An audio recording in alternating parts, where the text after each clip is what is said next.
Здравейте! Това е точилката на Tupperware, която е въртяща. Ето вижте.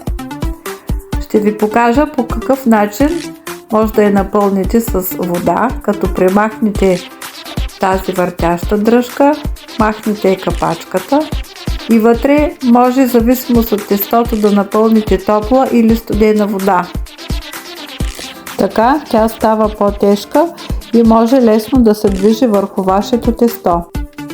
А това са ринговете, с които можете да точите различна дебелина тесто от 3 до 6 мм.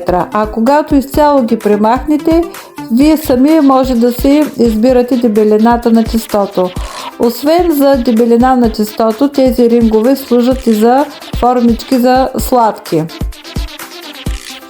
Когато напълните вода, задължително слагате синята капачка, защото да не се разлее водата. Точилката е много удобна и се заслужава да я имате.